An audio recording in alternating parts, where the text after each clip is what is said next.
Team Upay welcomes you to the orientation module on artificial intelligence. Welcome to the presentation on Data, Information, Knowledge and Predictions by Team Upay. Team उपाय द्वारा data, सूचना, ज्ञान और भविष्यवाणियों पर प्रस्तुति में आपका स्वागत है. In today's digital age, data and information are an integral part of any person, society, business or organization.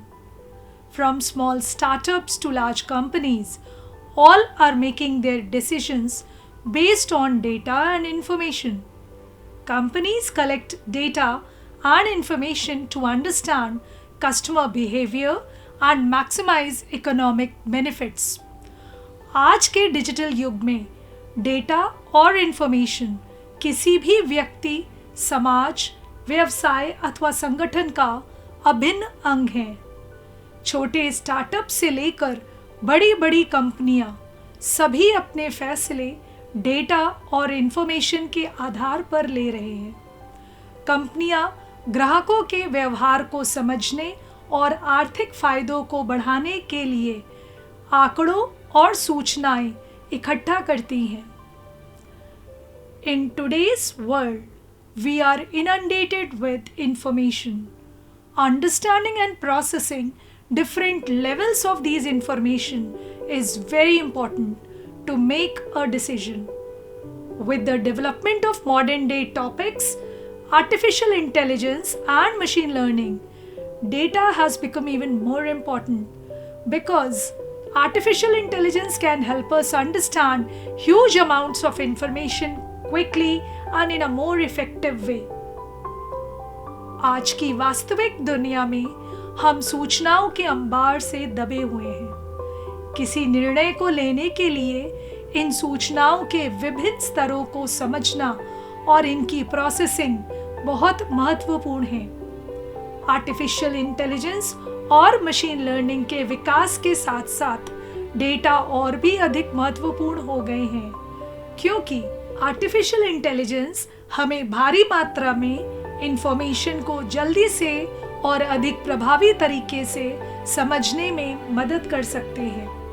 The word data is the plural of the Latin word datum, which means things given. शब्द data Latin शब्द datum का बहुवचन है, जिसका अर्थ है things given या यूं कहें दी गई चीजें. आइए डेटा से शुरू करते हैं. डेटा आर रॉ और unprocessed facts, figures, events, transactions and so on that can be recorded. Data can be obtained by reading, observation, counting, measuring, weighing, etc. They can also be termed as records generated from day-to-day transactions of any organization.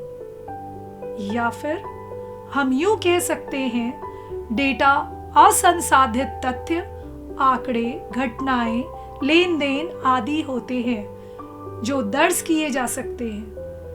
Data पढ़ने, अवलोकन, गणना, मापन, तौलने आदि द्वारा भी प्राप्त किए जा सकते हैं. वे किसी भी ऑर्गेनाइजेशन की दैनिक लेन देनों से उत्पन्न रिकॉर्ड्स के रूप में भी जाने जाते हैं. Data is an unprocessed form of information and it has no significance or purpose in itself. It can be said that the interpretation of the data is necessary so that it can make any meaning. Data can be simple and can even seem meaningless unless analyzed, organized, and interpreted. This process is known as data structuring. Once the data is structured, it is converted into information.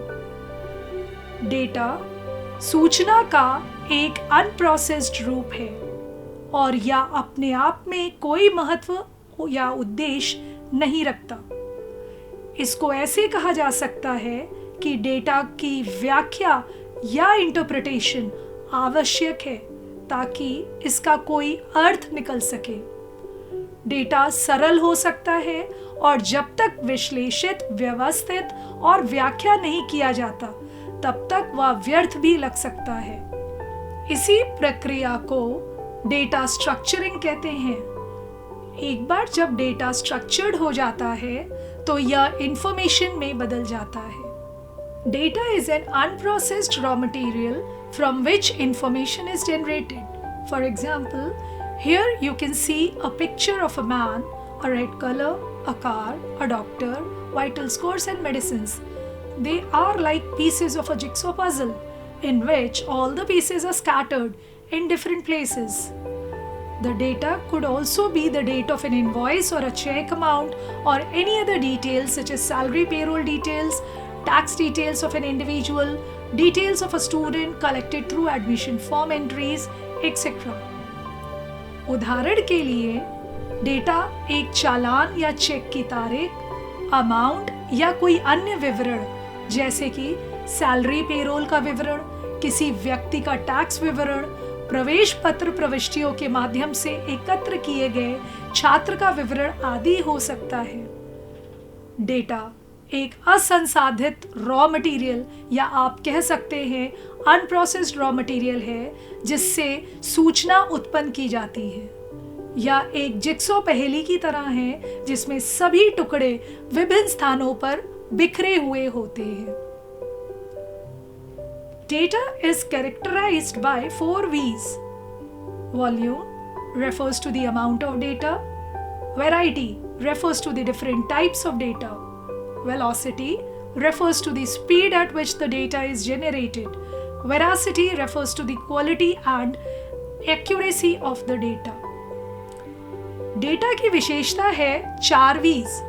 आयतन data की मात्रा को संदर्भित करता है, variety विभिन्न प्रकार के डेटा को संदर्भित करता है, वेग उस गति को संदर्भित करता है जिस पर डेटा उत्पन्न होता है, सच्चाई डेटा की गुणवत्ता और सटीकता को संदर्भित करती है।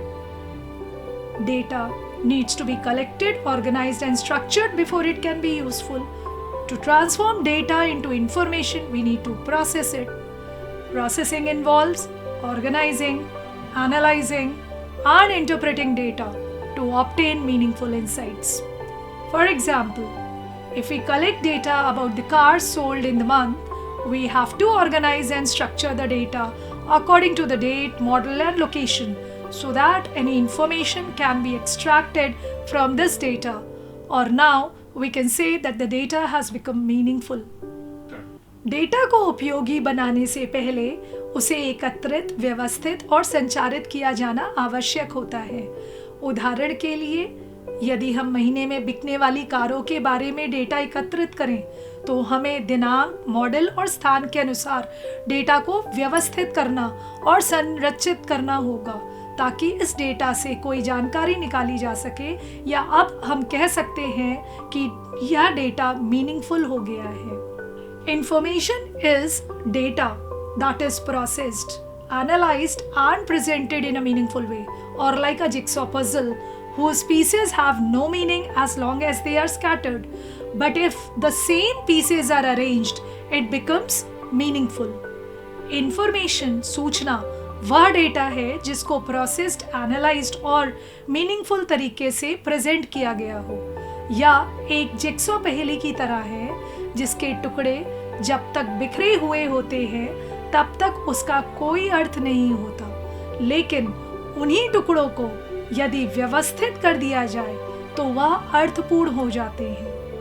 Basically, information is the result of analysis and interpretation of data. Information is important because it enables us to make informed decisions.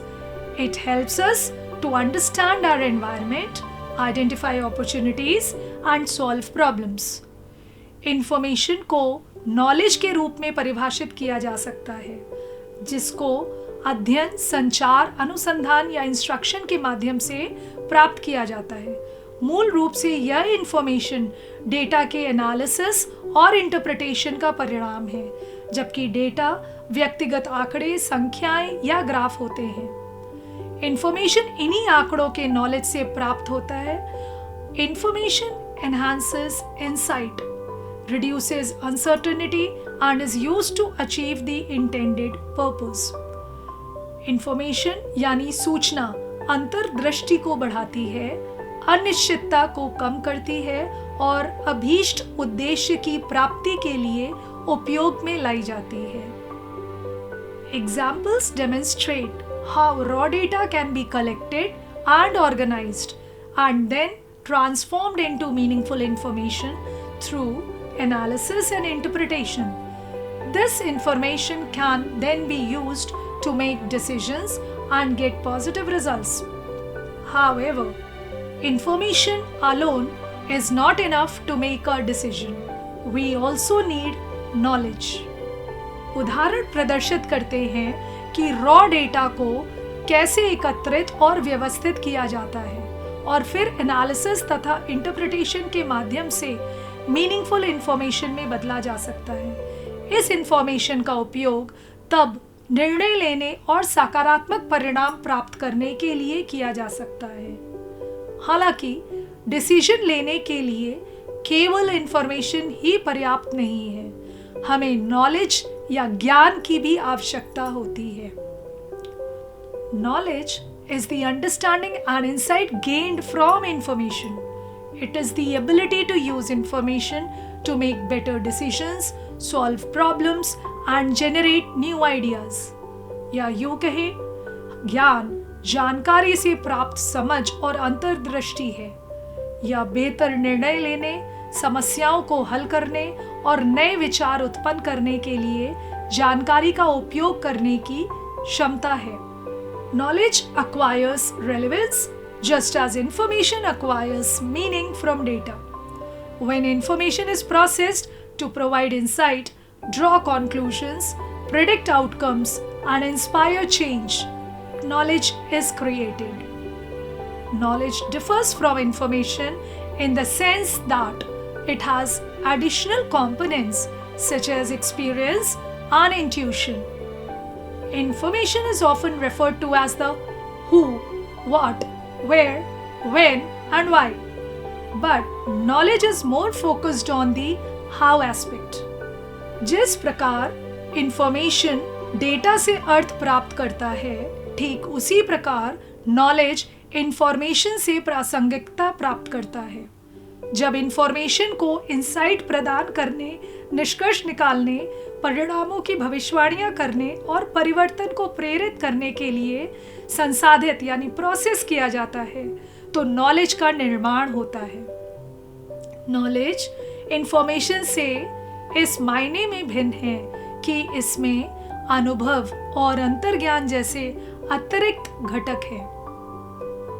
Information को अक्सर कौन, क्या, कहां, कब और क्यों के रूप में संदर्भित किया जाता है, लेकिन ज्ञान कैसे पर अधिक फोकस्ड होता है. Finally, armed with data, information and knowledge, we can make informed decisions. Decisions are made based on information, knowledge, and data. Based on your understanding of your individual needs and preferences, as well as the knowledge you gain about the different models, you decide which car will suit you the best. अंत में data, सूचना और ज्ञान से lace होकर हम सूचित निर्णय ले सकते हैं. डिसीजन इंफॉर्मेशन, नॉलेज और डेटा के आधार पर लिया जाता है. आप अपनी व्यक्तिगत जरूरतों और वरीयताओं की समझ के साथ साथ विभिन्न मॉडलों के बारे में आपके द्वारा प्राप्त ज्ञान के आधार पर यह निर्णय लेते हैं कि कौन सी कार आपके लिए बेहतर रहेगी. Decisions can be small or large, straightforward or complex. They can significantly affect both our lives and the lives of others, whether they are personal or professional. Decision छोटे या बड़े, सीधे या जटिल हो सकते हैं. वे हमारे जीवन और दूसरों के जीवन दोनों को महत्वपूर्ण रूप से प्रभावित कर सकते हैं, चाहे वो पर्सनल हो या professional. For example, online marketplaces like Amazon track customer journeys and use metrics like click-through rates and bounce rate to identify what item you are engaging with the most. Using this data, retailers are able to show you what you might want without you having to search. Amazon जैसे online बाजार ग्राहक की यात्रा को track करते हैं और click through rate और बाउंस रेट जैसे मैट्रिक्स का उपयोग करते हैं ताकि यह पता लगाया जा सके कि आप किन वस्तुओं के साथ सबसे अधिक जुड़े रहे। इस डेटा का उपयोग करते हुए खुदरा विक्रेता आपको यह दिखाने में सक्षम है कि आप क्या खोज सकते हैं। A prediction is a declaration regarding data or an upcoming event. They are frequently, but not always, based on knowledge or experience. The technique of applying data analytics to create predictions based on data is known as predictive analytics. This process uses data along with analysis, statistics, and machine learning techniques to create a predictive model for forecasting future events. एक भविष्यवाणी data या एक आगामी घटना के बारे में एक घोषणा है। वे अक्सर ज्ञान या अनुभव पर आधारित होते हैं, लेकिन हमेशा नहीं। डेटा के आधार पर भविष्यवाणियां बनाने के लिए डेटा विश्लेषण को लागू करने की तकनीक को भविष्य सूचक विश्लेषण के रूप में जाना जाता है। डेटा विश्लेषण सांख्यिकी और मशीन लर्निंग विधियों का उपयोग करके यह प्रक्रिया भविष्य की भविष्यवाणी करने के लिए एक भविष्य सूचक मॉडल बनाती है। Now let's talk about the benefits of predictive analysis. First, better decision making. Companies are increasingly turning to data before making decisions rather than solely relying on intuition. Second, more accessible analysis. By democratizing the process of producing reports and making sense of the findings, AI is assisting in putting data analytics in the hands of more workers. Third, automation is giving workers the chance to use predictive technologies to assist them solve issues and do away with menial tasks. Fourth, predictive modeling enables businesses to identify the underlying causes of issues and forecast future results. आइए अब भविष्य सूचक विश्लेषण के लाभ के बारे में जानते हैं। पहला, बेहतर निर्णय लेना। कंपनियां पूरी तरह से अंतर्ज्ञान पर भरोसा करने के बजाय निर्णय लेने से पहले तेजी से डेटा की ओर रुख कर रही हैं। दूसरा, अधिक सुलभ विश्लेषण। रिपोर्ट तैयार करने की प्रक्रिया का लोकतांत्रिकरण करके और निष्कर्षों को समझकर एआई अधिक श्रमिकों के हाथों में डेटा विश्लेषण देने में सहायता कर रहा है। तीसरा, स्वचालन। श्रमिकों को समस्याओं को हल करने और मामूली कार्यों को दूर करने में सहायता करने के लिए भविष्य सूचक तकनीकों का उपयोग करने का मौका दे रहा है। चौथा, प्रिडिक्टिव मॉडलिंग। व्यवसायों को मुद्दों के अंतर्निहित कारणों की पहचान करने और भविष्य के परिणामों का पूर्वानुमान लगाने में सक्षम बनाता है। For instance, sensors that detect vibrations in automotive components might alert the driver to a vehicle's need for repair before the failure occurs on the road. उदाहरण के लिए, ऑटोमोटिव घटकों में कंपन का पता लगाने वाले सेंसर सड़क पर विफलता होने से पहले चालक को वाहन की मरम्मत की आवश्यकता के बारे में सचेत कर सकते हैं। So, in short, we can say data is raw, unprocessed facts and figures, whereas information is data that has been meaningfully processed, analyzed, and presented. Knowledge is the understanding of information based on experience, context, and insights. Next, decision is an option which is chosen on the basis of data, information, knowledge. संक्षेप में, data raw unprocessed facts और figures है। Information वह data है जिसे meaningful तरीके से processed, analysed और प्रेजेंट किया गया हो। नॉलेज यानी कि ज्ञान, एक्सपीरियंस, कॉन्टेक्स्ट एंड इंसाइट के आधार पर इंफॉर्मेशन की समझ है, जबकि डिसीजन यानी कि निर्णय एक विकल्प है जो डेटा, इंफॉर्मेशन और नॉलेज के आधार पर चुना जाता है। So, to sum up, we can say that data is like the ingredients while information is the recipe. Data is meaningless without information, and information is impossible without data. So let's make sure we are cooking up something good. In this video, we have explained what is data, how do we convert it into information, how does it become knowledge, and how do we use all this to predict the outcome of a particular event. आज इस video में दोस्तों हमने सीखा data, information, knowledge और prediction के बारे में। डेटा क्या है, हम उससे जानकारी कैसे प्राप्त करते हैं, इस जानकारी, इस सूचना को हम अपने ज्ञान में कैसे परिवर्तित कर सकते हैं, और इस सब का उपयोग करते हुए हम कैसे ये बता सकते हैं कि जो घटना हो रही है उसमें अगला कदम क्या होगा। हम इसको आसान भाषा में समझेंगे। इसको समझने के लिए कई तरह के उदाहरण ले सकते हैं, जैसे कि आपकी कक्षा में छात्रों संबंधी सूचना का उपयोग करके हम इसको समझ सकते हैं। किसी नक्शे को देखकर अपने गंतव्य पर पहुंचने के लिए किस रूट का चयन करें, यह उदाहरण हम ले सकते हैं। और यह उदाहरण भी ले सकते हैं कि सुबह काम पर जाने के लिए हमें तैयार होना है, हम कैसे तैयार होंगे। तो सबसे रुचिकर और चिर परिचित उदाहरण हम लेते हैं सुबह उठकर काम पर जाने के लिए तैयार होना। I will try to explain these concepts in a very simple language. We can take the example of the students in your class.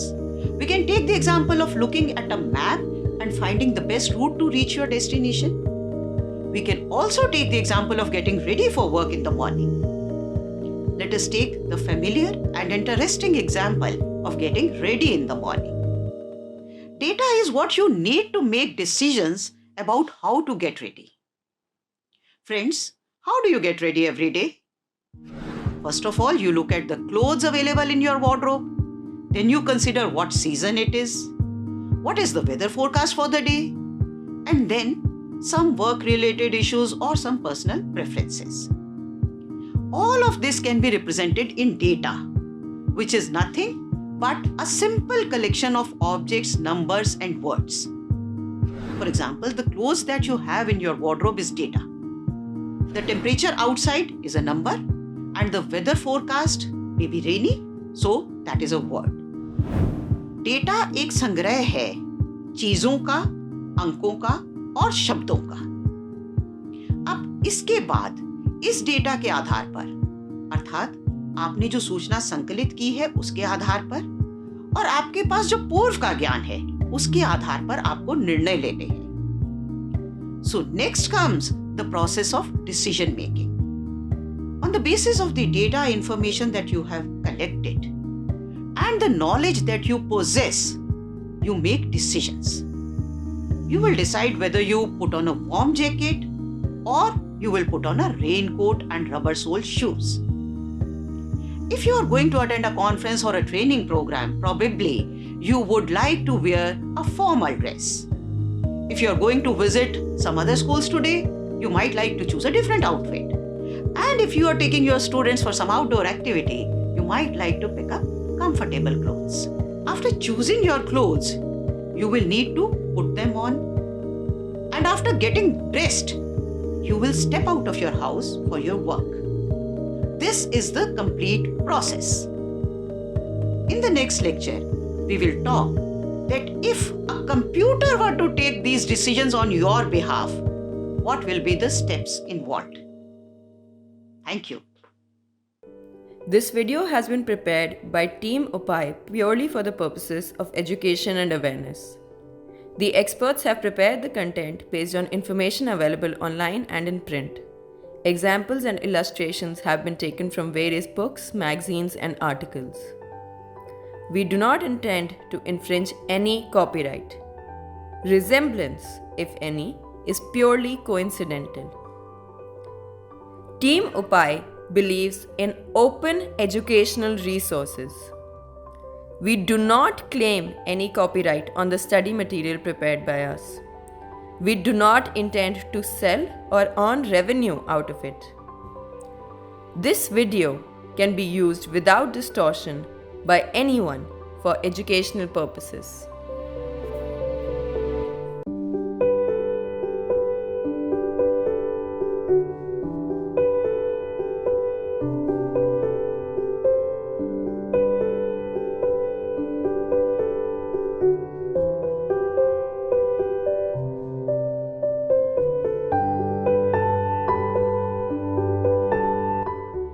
Srimati Monica S. Garg, Additional Chief Secretary, Government of Uttar Pradesh, is the initiator, motivator, and architect of this module. Right from the conception of the idea of AI literacy for all and organization of Team Upai, she has guided each member of the team in her inimitable style.